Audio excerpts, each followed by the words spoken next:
La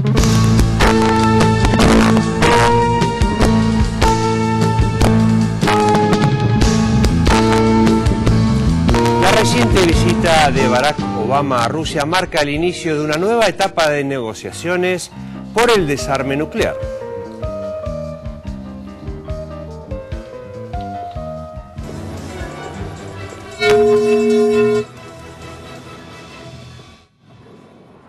Las relaciones entre Rusia y Estados Unidos han tenido en los últimos años diferentes momentos de tensión.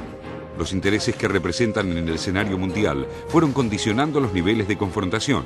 Pero la cumbre entre el presidente estadounidense Barack Obama y su par ruso Dmitry Medvedev podría constituir un vuelco importante en la historia de los nexos entre ambas potencias. America wants a strong, peaceful and prosperous Russia. This belief is rooted in our respect for the Russian people and a shared history between our nations that goes beyond competition. Despite our past rivalry, our people were allies in the greatest struggle of the last century. Whether America or Russia, neither of us would benefit from a nuclear arms race in East Asia or the Middle East. That's why we should be united in opposing North Korea's efforts to become a nuclear power and opposing Iran's efforts to acquire a nuclear weapon. I'm pleased that President Medvedev and I agreed upon a joint threat assessment of the ballistic missile challenges of the 21st century, including from Iran and North Korea. Hasta ahora, el vínculo estuvo marcado por la pretensión estadounidense de evitar la construcción de una alianza entre el Kremlin y la Unión Europea. El temor es fundado. Moscú es el tercer socio comercial de la Unión Europea y le provee de casi la mitad del gas que consumen los países del bloque. La Unión Europea, por su parte, es el principal inversor en Rusia. Frente a este escenario, la ampliación de la OTAN fue una estrategia común a los gobiernos republicanos de Bush, padre e hijo, así como al del demócrata Bill Clinton. Es que desde la disolución de la Unión Soviética en 1991, Estados Unidos dinamizó una política para poner bajo su influencia a las ex repúblicas socialistas de Asia Central, una zona rica en reservas de petróleo y gas, pero importante también por su estratégica ubicación geopolítica. En ese contexto, se inscribe la posición adoptada por Estados Unidos en el conflicto entre Rusia y Georgia, país en el que Washington intervino apoyando primero la Revolución Rosa en 2003 y promoviendo luego su ingreso a la OTAN en 2004. Estas maniobras en el patio trasero ruso se suman al impulso dado a Ucrania para la concreción de su estatus de país asociado a la Alianza Atlántica, paso previo a su ingreso formal.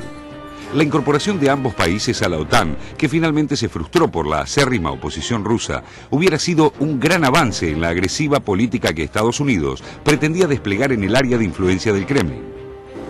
Otro de los puntos de inflexión en las relaciones entre ambos países fue la pretensión de George W. Bush de promover el denominado escudo antimisiles en Europa. La justificación estadounidense de este despliegue de armamento era la necesidad de evitar un eventual ataque de Irán o Corea del Norte. La propuesta tenía a la República Checa y a Polonia como plataforma, lo que además permitiría a Estados Unidos contar con una base y tropas en el este europeo. La idea reflotó el lenguaje de la Guerra Fría. El entonces presidente de Rusia, Vladimir Putin, rechazó tenazmente la iniciativa considerando que atentaba contra los intereses rusos y amenazó con dirigir sus misiles contra territorio polaco y checo.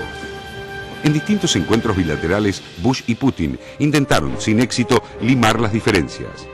El ruso había llegado a proponerle a Bush que suspendiera el desarrollo del escudo y compartiera en cambio un radar que Rusia alquila a Azerbaiyán para detectar posibles amenazas iraníes o norcoreanas. La propuesta fue rechazada y Putin suspendió su participación en el Tratado de Armas Convencionales en Europa, suscrito en 1990 y que limita el despliegue de arsenales militares en el viejo continente. Además, amenazó con retirar a Rusia del Tratado sobre Armas Nucleares de corto y mediano alcance. Desde aquellos recientes escenarios de tensión al acuerdo suscrito ahora entre Barack Obama y Dmitry Medvedev, se genera en el mundo un moderado optimismo de cambio en las relaciones. Проблема третьего позиционного района – это довольно сложная тема для нашего обсуждения. Но хотел бы обратить внимание на то, о чем только что сказал президент Обама, и что я хотел бы тоже со своей стороны отметить. В нашем совместном понимании, которое только что было подписано, говорится о взаимосвязи между наступательными и оборонительными вооружениями. И это уже шаг вперед. Еще некоторое время назад По этому поводу у нас были сплошные разногласия. En la cumbre que mantuvieron en Moscú, ambos líderes arribaron a acuerdos que consisten en reducir sus sistemas nucleares estratégicos, así como el número de ojivas en un plazo de 7 años. Además, Rusia permitirá el paso de aviones de Estados Unidos por su espacio aéreo con armamento y tropas con destino a Afganistán, con el límite de 4.500 vuelos anuales sin tarifas de tránsito, una concesión importante para una guerra que la administración Obama considera vital para su política exterior. Los dos líderes acordaron también resucitar una comisión bilateral que fue desactivada por el expresidente George Bush, en la que se analizarán temas de energía, combate al terrorismo, al narcotráfico y se compartirán experiencias científicas. Pero sobre los temas más calientes que dejó la anterior administración, el escudo antimisiles y la promoción de ex repúblicas soviéticas para ingresar a la OTAN, los desacuerdos entre Washington y Moscú se mantienen igual que antes, dado que Obama no se mostró dispuesto a replantear las políticas estadounidenses en esas áreas. No es demasiado para un gobierno que pretende ser la contracara del unilateralismo de Bush y apenas deja el vínculo entre ambas potencias en el terreno de los gestos formales y las declaraciones diplomáticas. Quiero que vean conmigo la tapa de la revista The Economist, cómo se imaginaba The Economist que Rusia lo iba a estar esperando al presidente Obama. Las imágenes que veíamos recién de Medvedev no coinciden con esto precisamente. El presidente Medvedev es como la cara buena, la cara amable para Occidente del gobierno ruso. Sin embargo, tenemos que recordar, como lo veíamos recién en el informe, que quien está a cargo digamos, quien es primer ministro, quien está a cargo del gobierno, es el expresidente Vladimir Putin, que sigue siendo, 10 años después de su llegada al poder, el hombre fuerte de Rusia. Y con Putin las cosas no son tan fáciles, no lo fueron con Bush, no lo son con Obama, que además tuvo el mal tino de dar una entrevista a la agencia AP antes de llegar a Moscú diciendo que Putin era un hombre con un pie en el pasado, algo que no cayó muy bien, con lo cual, digamos, casi se lo come crudo. Bueno, se dice que hubo algunas negociaciones, lo hemos visto en el informe, se dice no, oficialmente ahora hay espacio para que Estados Unidos pueda pasar por territorio ruso para llegar a Afganistán, algo que Estados Unidos necesitaba. Se dice que por debajo de la alfombra se estuvo hablando de la cuestión de Irán, en donde Estados Unidos necesita la influencia de los rusos para resolver la cuestión iraní. Y lo que también se dice por ahí es que Estados Unidos estaría dispuesto a mirar un poquito para el costado si Rusia decide intervenir nuevamente en Georgia. Recuerdan que el año pasado, en agosto, hubo guerra en Europa, después de mucho tiempo, tuvo que ver precisamente con este enfrentamiento. Bueno, de todo esto se estuvo hablando en estos días.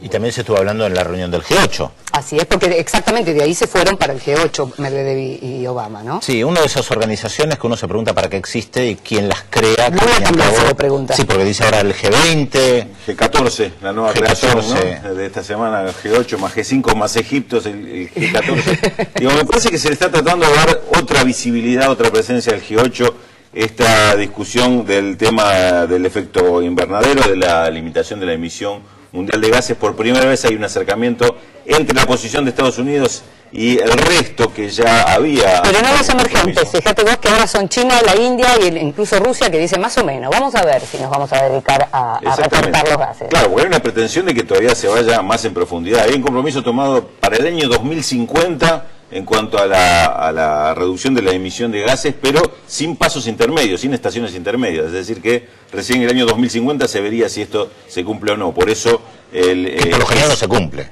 Claro, lo mismo que la ayuda a África que habían prometido, y el propio secretario general de Naciones Unidas dijo, están dando mucho menos de lo que habían prometido que iban a dar. Hoy está Obama en África, precisamente también es una llegada importante la de Barack Obama, cuyos ancestros, su padre Kenyatta, que llegue a la África subsahariana es importante. Está diciendo cosas importantes Obama en África, como por ejemplo, nosotros tenemos culpas, pero ustedes también tienen que revisar qué pasó en términos de corrupción, cómo puede ser que cuando mi padre se fue de acá, el PBI de Kenia era superior al de Corea del Sur.